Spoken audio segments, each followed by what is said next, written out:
اسلامی مہینوں میں دوسرا مہینہ صفر المظفر کی ابتدا ہو چکی ہے۔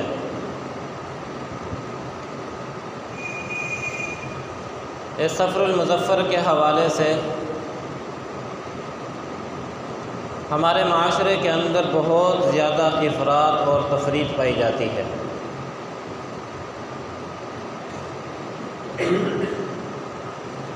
صفر المظفر کے مہینے کو ہمارے لیے اور ہمارے زمانے میں ایک بدشگونی اور بدفعلی کے طور پر اس مہینے کو لیا جاتا ہے۔ تیزہ تیری کا مہینہ سمجھا جاتا ہے، اور خاص طور پر یہ کہا جاتا ہے کہ سفر کے مہینے میں آفات و بلیات، مصیبتیں اور پریشانیاں کثرت کے ساتھ نازل ہوتی ہیں۔ حالانکہ یاد رکھیے کہ دین اسلام نے ایسی تمام توہم پرستیوں سے، بدشگونیوں سے اور بدفعلیوں کو لینے سے سختی کے ساتھ منع فرمایا ہے۔ پیارے آقا پیارے نبی صلی اللہ علیہ وسلم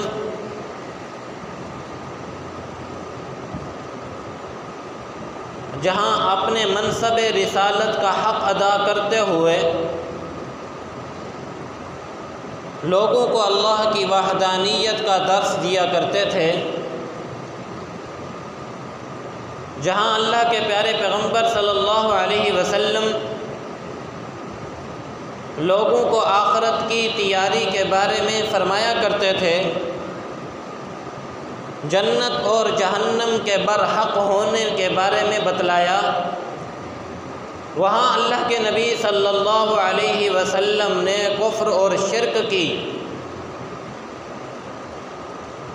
وہ تمام بیماریاں جو معاشرے کے اندر پھیلی ہوئی تھیں، نظریات کے اعتبار سے، عقائد کے اعتبار سے، توہمات کے اعتبار سے، بدشگونی یا بدفعلی کے اعتبار سے،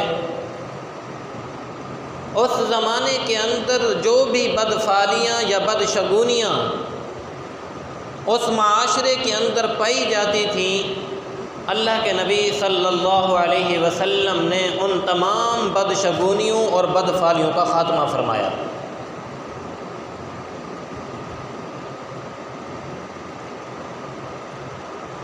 زمانہ جاہلیت میں بدفعلی یا بدشگونی کا معاملہ صرف انسانوں تک ہی محدود نہیں تھا، بلکہ جانوروں کے اندر بھی ان کی بدفعلی اور بدشگونیاں پائی جاتی تھیں۔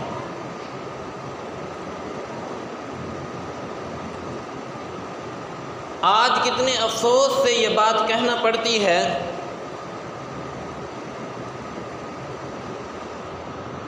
کہ باوجود نبی کریم صلی اللہ علیہ وسلم کے ان چیزوں کے منع کرنے کے،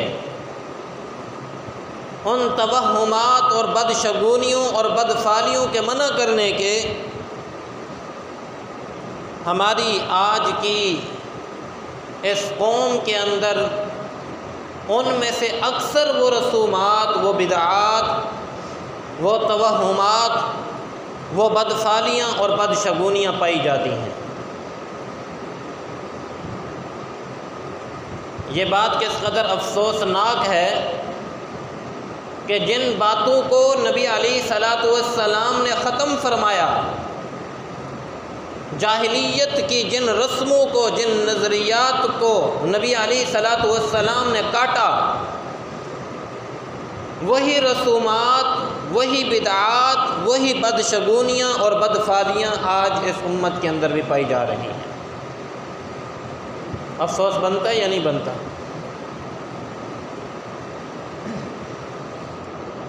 حالانکہ نبی کریم صلی اللہ علیہ وسلم کی یہ تعلیم ہے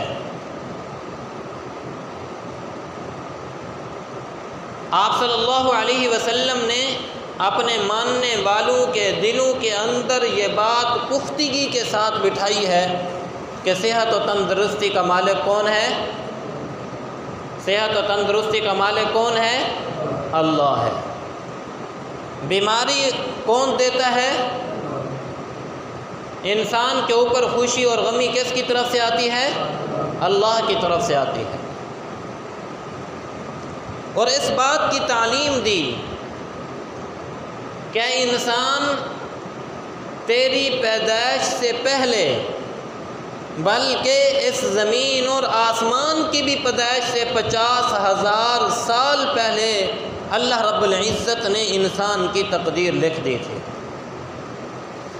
انسان کی تقدیر لکھ دی تھی کہ اسے کیا غم ملنا ہے، کیا خوشی ملنی ہے، کون سی تکلیف آنی ہے، کون سی بیماری آنی ہے، کیا اسے راحت اور سکون کا سامان ملنا ہے، کیا اس کے ساتھ ہونا ہے، کیسے اس کو عزت دی جائے گی، کیسے اس کو ذلت ملے گی، اس کی موت اور حیات، اس کے رزق کا ایک ایک نوالہ اس کی پیدائش سے پہلے اللہ رب العزت نے لکھ دیا ہے۔ یہ ماں کے رحم کے اندر ہوتا ہے، اللہ رب العزت اس کا فیصلہ فرما دیتے ہیں کہ اس نے دنیا کے اندر کتنا رہنا ہے، اس کو رزق کتنا ملنا ہے۔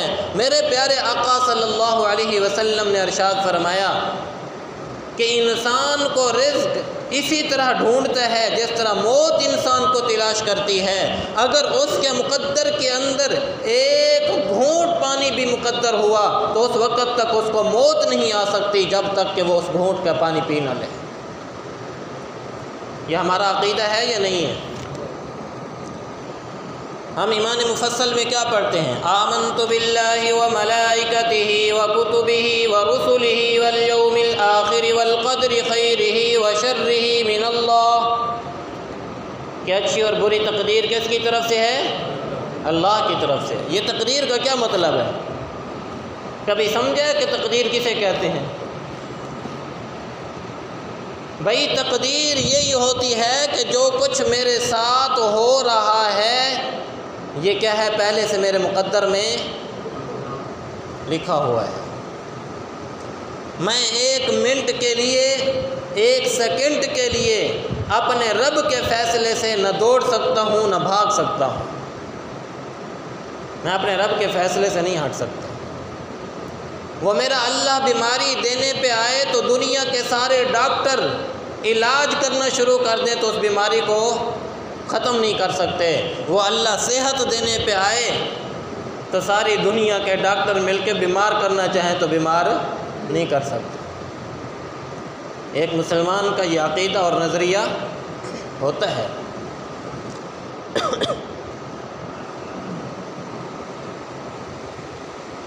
تو گویا نبی علیہ الصلوۃ والسلام کی اس تعلیم سے یہ بات پتہ چل گئی کہ موت اور حیات کا تعلق، بیماری اور صحت کا تعلق، خوشی اور غمی کا تعلق، راحت اور سکون کا تعلق یہ انسان کی تقدیر کے ساتھ ہے۔ یہ کس کی طرف سے ہوتا ہے؟ اللہ کی طرف سے ہوتا ہے۔ تو زمانہ جاہلیت میں یہ بات پائی جاتی تھی، وہ کہتے تھے جہاں اور بہت ساری ان کے اندر خرابیاں تھیں، ان خرابیوں میں ایک خرابی یہ بھی پائی جاتی تھی، وہ کہتے تھے کہ بیماری ایک آدمی سے دوسری آدمی میں منتقل ہو جاتی ہے۔ بیماری ایک آدمی سے دوسرے آدمی میں منتقل ہو جاتی ہے۔ اسی وجہ سے ان کے ہاں یہ تھا کہ جب کوئی شخص کسی بڑی بیماری میں مبتلا ہو جاتا تھا تو اس کو اپنے سے الگ کر دیتے تھے۔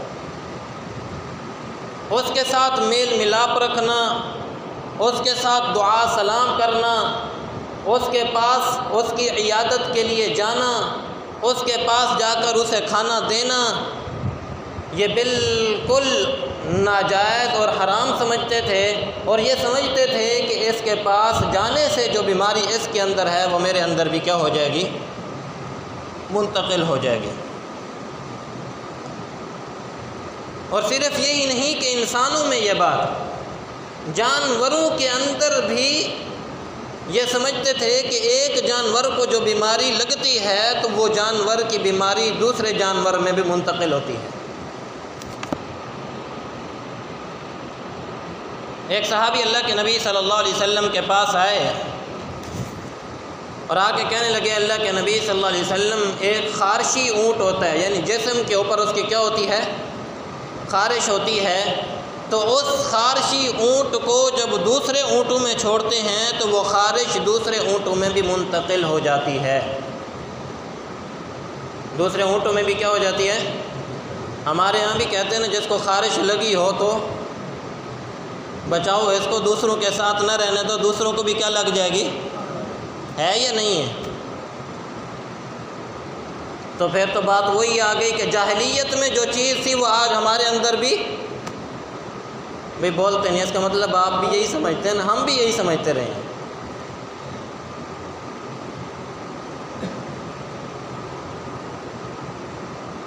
اصل میں آج جو ہماری اس وقت کی ڈاکٹری ہے نا، جتنے بھی ہمارے ڈاکٹر بنتے ہیں وہ کہاں سے بنتے ہیں؟ انگریزوں سے۔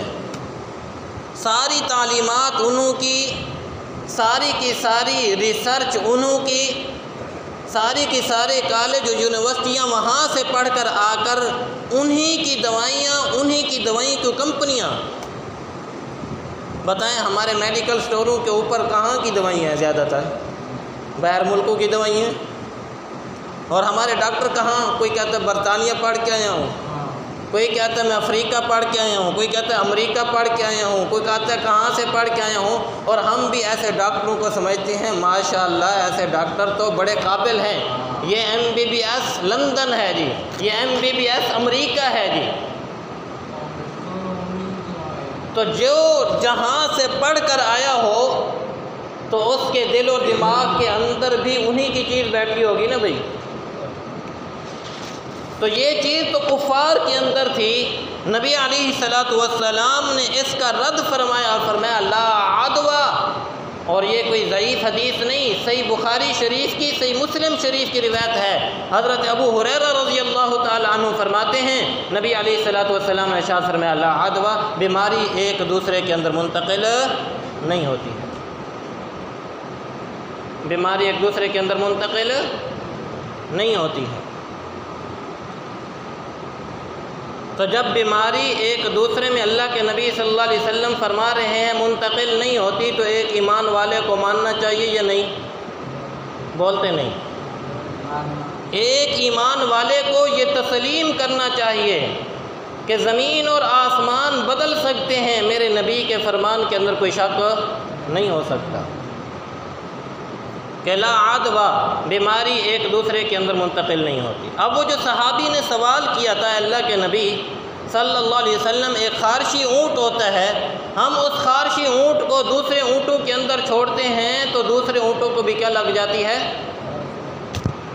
آپ صلی اللہ علیہ وسلم نے ارشاد فرمایا، اس صحابی کے ذہن کو صاف کرنے کے لیے یہ بات ارشاد فرمائی، فرمایا مجھے بتاؤ پہلے اونٹ کو خارش کس نے لگائی ہے؟ بات سمجھ آئی ہے کہ پہلے اونٹ کو خارش ہے؟ بولتے نہیں یار، کس نے لگائی ہے؟ اللہ کے حکم سے اس کے اندر بیماری آئی۔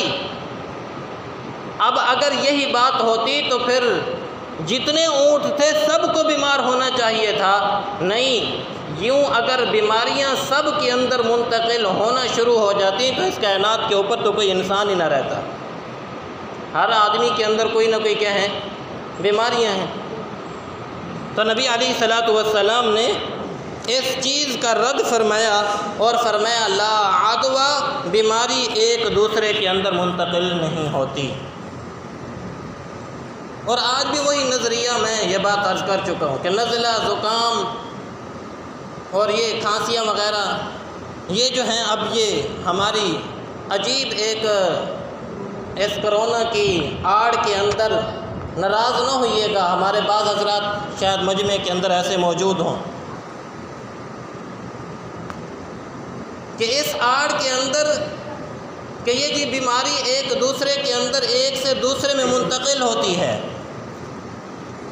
اور پوری دنیا کے اندر اس شوشے کو چھوڑا گیا، اور پھر اس کے تحت مسلمانوں کے اوپر جو آفات و بلیات نازل ہوئی ہیں، اور اس کی وجہ سے ایک متوسط طبقہ اور ایک عام طبقہ جو تباہ و برباد ہوا ہے، شاید ہم لوگ اس بات کا اندازہ نہیں لگا سکتے۔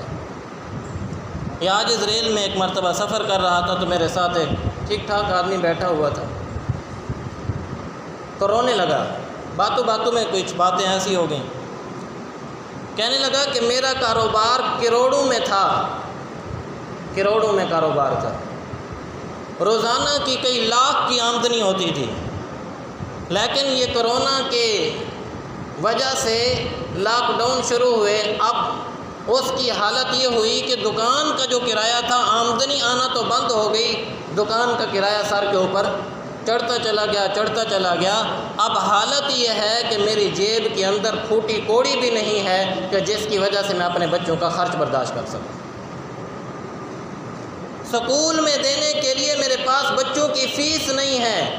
میں کل ہی سکول کے اندر گیا ہوں اور ان کا کہا ہے مہربانی کرو یا تو فیس معاف کر دو یا پھر میرے بچوں کو چھٹی دے دو، میں اپنے بچوں کو نہیں پڑھا سکتا۔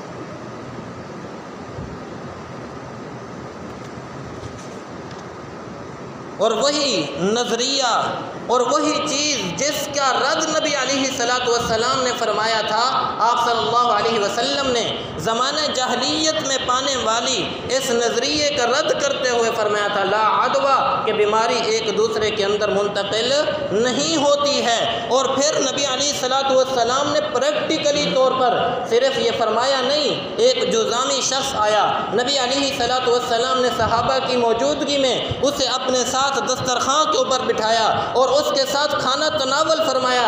صحابی نے اعتراض کیا، اللہ کے نبی صلی اللہ علیہ وسلم یہ جزامی شخص ہے، اور ہمارے اندر یہ پایا جاتا ہے کہ جو شخص جزام کا مریض ہو اس کی بیماری دوسرے میں منتقل ہوتی ہے، پر میں نے اسی لیے ہی تو اپنے ساتھ دسترخوان پہ بٹھا کے کھلایا ہے تاکہ تمہارے اندر یہ بات بیٹھ جائے کہ کسی کی بیماری دوسرے میں منتقل نہیں ہوتی ہے،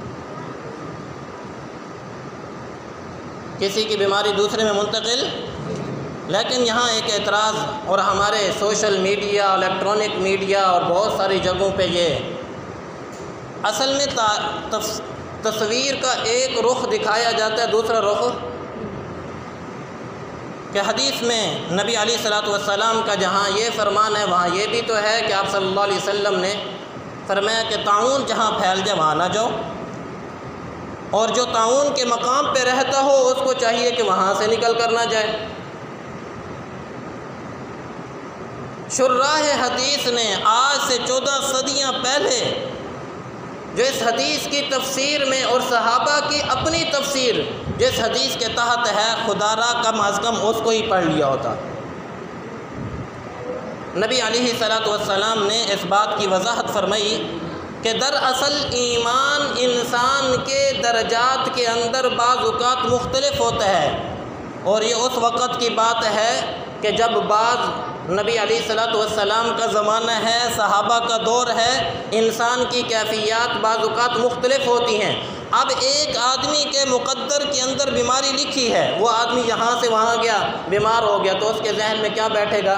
یہی بیٹھے گا کہ طاعون کی بیماری پھیلی ہوئی تھی، میں یہاں آیا تو اس وجہ سے بیمار ہو گیا۔ اور ایک آدمی وہاں سے نکلا یہاں چلا آیا، اور وہ یہ سمجھتا ہے کہ میں شکر ہے وہاں سے نکل آیا اس لیے بیماری سے بچ گیا، تو پھر اس کا تقدیر کے اوپر ایمان متزلزل ہو گیا۔ اللہ کے نبی صلی اللہ علیہ وسلم نے اس کا صد باب فرماتے ہوئے یہ بات فرمائی کہ جس کے مقدر میں طاعون کے اندر مرنا وہاں پہ ہے، وہ یہاں بھی مر جائے گا، وہاں بھی مر جائے گا۔ حکم اس لیے دیا تاکہ ان کے ایمان کے اندر کسی قسم کا خلل پیدا نہ ہو، وہ یہ نہ سمجھنے لگ جائیں کہ بیماری کے علاقے میں ہونے کی وجہ سے بیمار ہو گئے، یا بیماری کے علاقے سے نکلنے کی وجہ سے میں بیماری سے بچ گیا، ایسی کوئی بات نہیں۔ تو نبی علیہ السلام نے اس بات کا رد فرمایا۔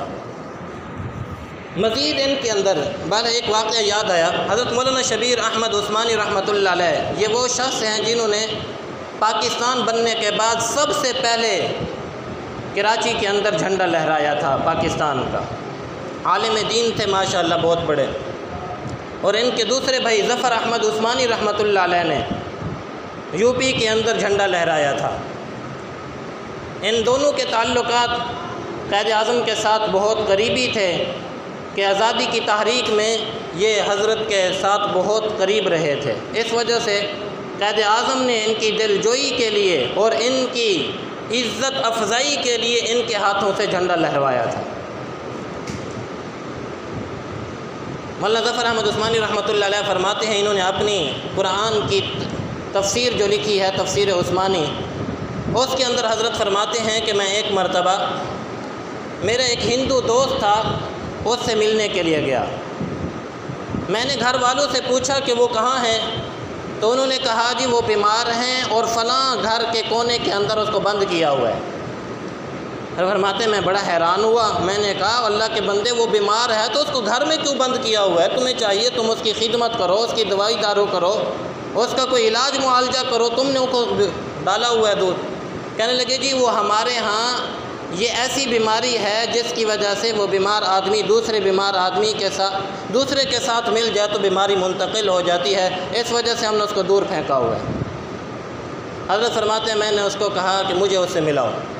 کہتے انہوں نے تالا کھولا، میں اندر داخل ہو گیا، اس کے ساتھ بیٹھا رہا، باتیں کیں، اس کی عیادت کی۔ تو کہتے ہیں کہ اتنی میں وہاں بیٹھا ہوا تھا کہ اس کو دوائی دینے کی ضرورت پڑی۔ اب انہوں نے ایک نالی لگائی ہوئی تھی، اس نالی کے ذریعے سے باہر سے دوائی ڈال دیتے تھے، وہ دوائی چلتے چلتے اس کے منہ کے قریب وہ نال لگی ہوئی تھی، وہ اس سے دوائی پی لیتا تھا۔ کہتے میری آنکھوں میں آنسو آ گئے، واہ میرے اللہ، آپ نے کیا ان لوگوں کو ذلیل و رسوا کر دیا ہے کہ یہ اس قدر اس بیماری سے بھاگ رہے ہیں کہ جس کی وجہ سے یہ اپنے مریض کے قریب دوائی دینے کو بھی تیار نہیں ہے۔ کہتے ہیں کہ جب میری آنکھوں میں آنسو آئے تو وہ پوچھنے لگا آپ رو کیوں رہے ہیں؟ تو میں نے کہا میں آپ کی حالت کو دیکھ کر رو رہا ہوں۔ کہنے لگا آپ نے تو صرف میری آج یہ حالت دیکھی ہے، میں جب سے بیمار ہوا ہوں میں اسی طرح ہی رو رہا ہوں۔ بیماری تو الگ رہی، بیوی اور بچوں کا جس کی خاطر میں نے پیٹ کاٹ کاٹ کے ان کی پرورش کی ہے، ان کو پالا اور بوسا ہے، آج میں بیمار ہوا ہوں تو دوائی اتنی دور سے میرے منہ کے اندر پھینکتے ہیں کہ یہ بیماری ہے جی ہمارے اندر منتقل نہ ہو جائے۔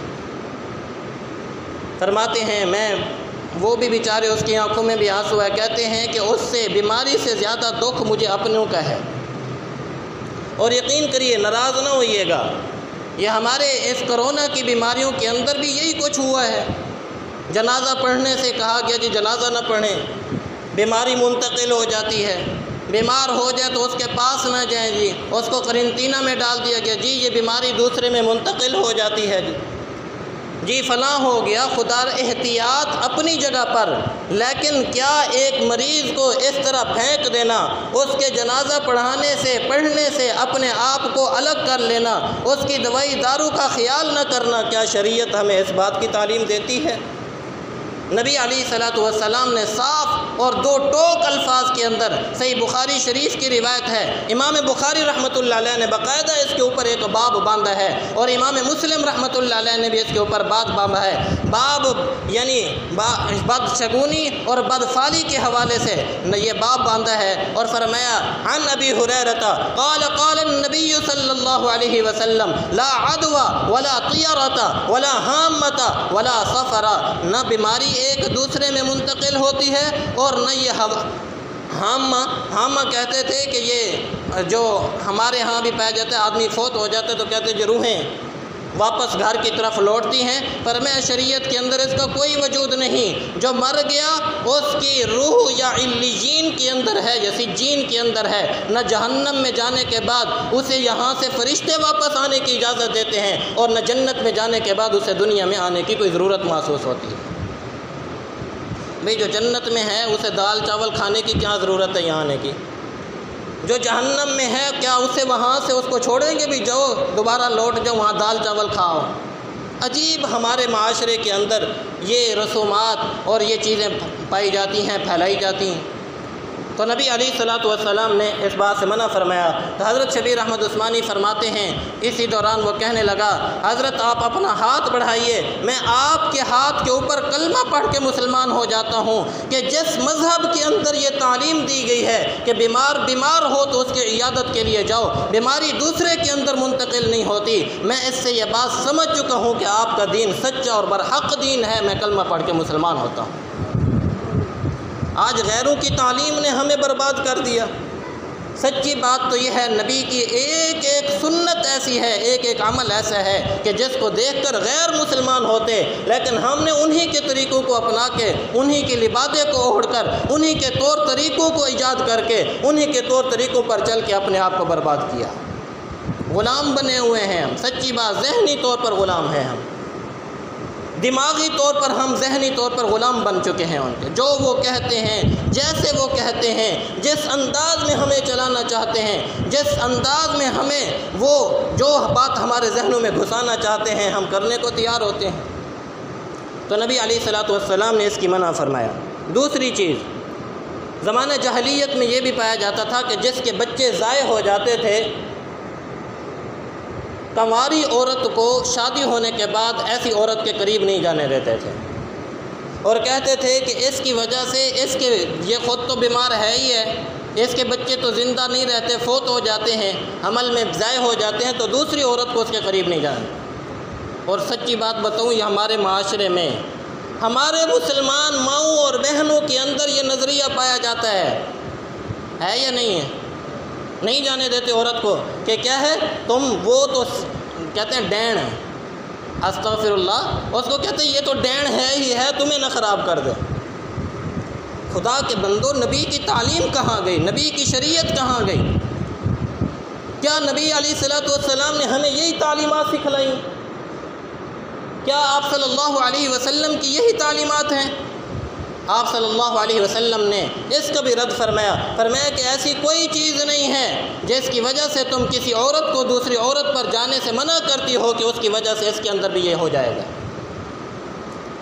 اور تیسری ایک رسم تھی، وہ یہ تھی کہ سفر کے مہینے کو منحوس سمجھتے تھے۔ سفر کے مہینے کو کیا سمجھتے تھے؟ منحوس سمجھتے تھے۔ کہتے تھے کہ سفر کے مہینے میں ہمارے اوپر آفتیں اور بلائیں نازل ہوتی ہیں۔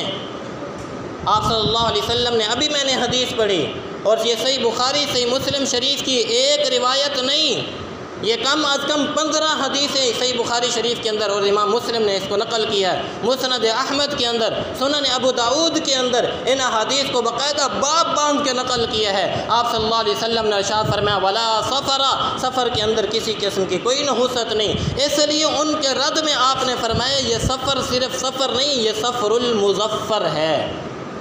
یہ کیا ہے؟ سفر المظفر ہے، کامیابی کا مہینہ قرار دیا، عزت اور احترام کا مہینہ قرار دیا، برکت والا مہینہ قرار دیا، کہ شاید تمہارے ذہنوں کے اندر اس جاہلیت کی رسم نہ بیٹھ جائے کہ جس طرح وہ جاہل لوگ یہ سمجھتے تھے کہ سفر کے مہینے کو منحوس سمجھتے تھے، تم بھی اس طرح منحوس نہ سمجھنا۔ اور کتنی افسوس کی بات ہے، نبی علیہ السلام نے اس کا رد فرمایا، اور آج میرا مسلمان بھائی بھی کہتا ہے یہ سفر کا مہینہ 13 تیزی کا مہینہ ہے جی، اس کے پہلے 13 دن تو بہت ہی سخت ہیں، اور پھر آخری جب بدھ ہوتا ہے تو چوری بنا کے بانٹتے ہیں، کوئی چیز بنا کے بانٹتے ہیں، جی ہمارے اوپر جو آفتیں اور بلائیں مصیبتیں آنی تھیں، چلو یہ سختی والا مہینہ ختم ہو گیا۔ میرے گھر کے اندر ایک مرتبہ کہیں سے چوری، مجھے پتہ نہیں تھا، ہمیں تو ان چیزوں کا زیادہ واسطہ نہیں، نہ ہم کرتے ہیں نہ ہمیں پتہ ہوتا ہے، تو جو دینی آئی، میں نے کہا یہ خیر ہے، آج کوئی شادی تھی یا کوئی گھر کے اندر خوشی تھی جو آپ نے چوری پکائی ہے؟ کہتے جی یہ مہینہ آپ کو پتہ نہیں، بڑی نحوست والا مہینہ ہے، یہ نحوست والا مہینہ ہمارے اوپر سے ٹل گیا، اس لیے ہم نے چوری بنائی ہے۔ میرے پاؤں سے زمین نکل گئی، میں نے کہا خدا کے بندو، یہ تو وہ زمانہ جاہلیت میں کفار کے اندر، مشرکوں کے اندر یہ نظریہ پایا جاتا تھا۔ نبی علیہ السلام نے اس کے رد کے اندر یہ بات فرمائی، لا سفر ولا حامہ ولا غولا ولا نوآ۔ یہ ستارہ پرستی جو کہتے ہیں جی ستارہ تمہارا ایک جگہ سے، ابھی ستارہ تمہارا گردش کے اندر ہے، اور ہمارے اخباروں کے اندر باقاعدہ ایک وہ آج کا آپ کا ہفتہ کیسا رہے گا ہوتا ہے یا نہیں ہوتا؟ کیا مسلمانوں کو کس کھاتے میں لگا دیا؟ شریعت نے کیا تعلیمات دی اور آج کا میرا نوجوان کہاں جا رہا ہے، آج کا میرا مسلمان کہاں جا رہا ہے۔ اور آپ صلی اللہ علیہ وسلم نے سمجھا دیا کہ یہ ستاروں کے اندر کوئی ایسی چیز نہیں جس کی وجہ سے تمہاری طبیعتوں کے اوپر اثر پڑتا ہو۔ یہ کوئی چیز سفر کے مہینے میں ایسی نحوست والی نہیں جس کی وجہ سے تمہارے اوپر نحوست پڑتی ہو، بلکہ اللہ کے نبی صلی اللہ علیہ وسلم نے یہ بات سمجھائی کہ اللہ رب العزت نے 12 مہینے بنائے اور ہر دن اللہ کا بنایا ہوا ہے۔ یہ دن بھی کس کا؟ اللہ کا۔ یہ رات بھی کس کی؟ اللہ کی۔ تلک الایام نداولها بین الناس، اللہ ان دنوں اور راتوں کو انسانوں کے درمیان پھیرتے رہتے ہیں۔ اور دوسری جگہ سورہ دہر کی تفسیر میں مفسرین نے لکھا ہے کہ یہ انسان، اللہ شکوہ کرتے ہیں، اے انسان تجھے کیا ہو گیا ہے، تو زمانے کو گالی دیتا ہے۔ زمانہ تو میں خود ہوں، یہ زمانہ میں نے پیدا کیا ہے، اس کے اندر تبدیلی، اس کے اندر تدریج اور تدریج کا کام کس کا ہوتا ہے؟ اللہ کا کام ہوتا ہے۔ اس کا رد فرمایا۔ اور کہ کتنی افسوس، میں بار بار یہی بات اس لیے کر رہا ہوں کہ خدا را آپ تو آ کے یہاں سن لیتے ہیں، گھر جا کے اپنی عورتوں کو بھی یہ بات اپنے ذہنوں میں ڈالیں۔ ان کے عورتیں بڑی مشکل سے سمجھتی ہیں، رسومات کی ایسی پابند ہوتی ہیں، چاہے جو کچھ ہو جائے لیکن رسم ہم نے کرنی ہے۔ میں آخری 5 منٹ کے اندر کچھ ایسی چیزیں ذکر کر کے بات کو ختم کروں گا جو ہمارے معاشرے میں پائی جاتی ہیں۔ یہاں ایک واقعہ نقل کرتا ہوں پہلے۔ ابن بطوطہ نے اپنے سفر نامے میں یہ بات لکھی ہے کہ میں ایک مرتبہ ایک علاقے کے اندر پہنچا، اور آپ جانتے ہیں کہ ابن بطوطہ ہمارے مسلمان سیاحین میں سے مسلمان سیاح ہیں جنہوں نے دنیا کا سفر کیا ہے۔ ابن بطوطہ، ہم چھوٹے چھوٹے بچے تھے، مدرسے میں ہمیں ایک اسلامیات کی کتاب پڑھائی جاتی تھی، تو اس میں یہ ابن بطوطہ بھی تھا۔ تو وہ فرماتے ہیں کہ میں ایک جگہ گیا تو میں نے وہاں پر ایک گلی محلے میں، میں نے رات کا وقت تھا، میں نے کہا چلو یہاں ٹھہر جاتا ہوں۔ تو جس بوڑھیا عورت کا میں مہمان تھا، کہتی ہیں کہ دوسری دن میں جب گھر میں داخل ہوا تو وہ زارو قطار رو رہی تھی۔ کہتے میں بڑا حیران ہوا کہ یہ کیوں رو رہی ہے۔ تو کہنے لگے، میں نے اس سے پوچھا اللہ کی بندی رو کیوں رہی ہے؟ تو کہنے لگی کہ یہاں پر ایک مکان ہے اور اس مکان کے اندر یہ ہے کہ مہینے میں ایک بچی جو کنواری ہو اس کو بنا سنوار کے اس مکان کے اندر چھوڑ دیا جاتا ہے، اگر نہ چھوڑیں تو پھر ہمارے اس محلے کے اوپر آفات اور بلیات نازل ہوتی ہیں، اور جب دوسرے دن جاتے ہیں تو وہاں پر اس بچی کا ایک تو قتل ہو چکا ہوتا ہے، دوسرا وہ بچی کنواری نہیں ہوتی، سیبہ ہو چکی ہوتی ہے۔ تو اب میری بچی کی قرہ کے اندر میری بیٹی کا نام نکلا ہے، لہٰذا اب میں اس بات پر رو رہی ہوں کہ کل شام کو میں نے اپنی بیٹی کو وہاں پہ داخل کرنا ہے، ڈالنا ہے۔ ابن بطوطہ فرماتے ہیں میں بھی بڑا پریشان ہوا۔ اللہ کی شان کے اس علاقے سے ابو البرکات امین نامی ایک بہت بڑے اللہ کے ولی گزر رہے تھے، تو انہوں نے دیکھا کہ لوگوں کا مجمع اکٹھا ہے، تو پوچھا کہ اکٹھے کیوں ہو؟ تو انہوں نے کہا جی یہ مکان ہے، ہم اس مکان کے اندر اپنی ایک بچی ڈالتے ہیں جس سے ہمارا یہ پورا محلہ محفوظ رہتا ہے۔ انہوں نے کہا ظالموں، ایک جان کا قتل کرتے ہو، تمہیں یہ شریعت کی تعلیمات ہی نہیں، شریعت نے تہم پرستیوں سے ایسی چیزوں سے منع فرمایا۔ کیا آپ لوگوں کو حضرت سعد بن ابی وقاص کا واقعہ معلوم نہیں کہ جب حضرت عمر فاروق کے دور کے اندر انہوں نے خط لکھا کہ مصر کا دریا دریائے نیل نہیں چلتا ہے جب تک اس کے اندر ایک بچی بنا سنوار کر نہ ڈالی جائے، تو حضرت عمر فاروق نے خط کے اندر کیا لکھا؟ اے دریائے نیل، میں اللہ کے نام سے تمہیں کہتا ہوں اگر چلنا ہے تو اللہ کے حکم سے چل، نہیں چلنا ہے تو تیرے چلنے کی ہمیں ضرورت نہیں۔ شریعت تو ان کو توڑنے کے لیے آئی ہیں۔ حضرت خالد بن ولید رضی اللہ تعالی عنہ ایک بت کے بارے میں، اس وقت مشرکین اس وقت بھی ہوتے تھے، بلکہ ایک درخت کے بارے میں یہ مشہور تھا کہ یہ درخت کے اندر ایسی کوئی چیز ہے کہ یہاں پر روزانہ کوئی نہ کوئی چیز ڈالنی پڑتی ہے، نہیں تو ہمارے اوپر آفات آتی ہیں۔ حضرت عمر فاروق نے حضرت خالد بن ولید رضی اللہ تعالیٰ عنہ کو بھیجا اور فرمایا جا کے اس درخت کو کاٹ ڈالو، جڑوں سے اکھاڑ ڈالو۔ حضرت خالد بن ولید رضی اللہ تعالیٰ عنہ تشریف لے گئے اور اس کی شاخیں کاٹیں اور واپس تشریف لے آئے۔ حضرت عمر فاروق رضی اللہ تعالیٰ نے پوچھا کہ آپ نے اس درخت کو کاٹ ڈالا؟ کہنے لگے کہ نہیں، میں نے لوگوں کے اصل عقیدے کو صحیح کرنا تھا، وہ میں نے شاخیں کاٹ دیں تاکہ لوگوں کو پتہ چل جائے کہ اس درخت کے اندر کچھ بھی نہیں ہے۔ تو انہوں نے کہا نہیں، آج نہیں تو کل لوگوں کے پھر اسی طرح کے اوہام اور توہم پرستیاں پھر پیدا ہوں گی، جاؤ اس کو جڑ سے اکھاڑ دو تاکہ لوگوں کو پتہ چلے درخت کے اندر کوئی تاثیر نہیں ہوتی کہ کسی کے اوپر کوئی اثر کر سکے۔ حضرت عمر فاروق رضی اللہ تعالیٰ عنہ کے حکم پر حضرت خالد بن ولید رضی اللہ تعالیٰ عنہ تشریف لے گئے اور اس درخت کو جڑ سے اکھاڑ کے پھینک دیا۔ حضرت خالد بن ولید فرماتے ہیں جب میں اس درخت کو کاٹ رہا تھا تو اندر سے چیخنے اور چلانے کی آواز آ رہی تھی، اور اس درخت سے آواز آ رہی تھی، کہہ رہا تھا کہ میں نے لوگوں کو تباہ و برباد کرنے کے لیے، ان کے عقائد کو خراب کرنے کے لیے میں شیطان بن کے اس کے اندر گھسا ہوا تھا، لیکن آج تیلی تلوار نے مجھے بھی کاٹ کے رکھ دیا ہے۔ جب انسان کا نظریہ باطل ہو جائے، جب انسان کے اوہام خطا ہو جائیں، تو پھر انسان ایسی ہی چیزوں کے سامنے پڑا کرتا ہے۔ تو بہرحال ابن بطوطہ کہتے ہیں میں نے ان کو کہا او خدا کے بندو، تم ہر ہفتے کے اندر ایک بچی کا قتل کرتے ہو، تمہیں شرم نہیں آتی؟ اور ابو البرکات امین نے کہا آج میں جاتا ہوں، میری ابھی داڑھی نہیں، میں دیکھتا ہوں کہ یہاں کون مجھے قتل کرتے ہیں۔ فرماتے ہیں ابو البرکات امین وہ وہاں پر اس درخت کمرے کے اندر گئے اور پوری رات قرآن مجید کی تلاوت کرتے رہے۔ صبح صحیح سالم باہر نکل آئے، لوگ دیکھ کے بڑے حیران ہوئے، اور ان کے ہاتھ پر ابن بطوطہ کہتے ہیں وہ ساری بستی ہندوؤں کی بستی تھی۔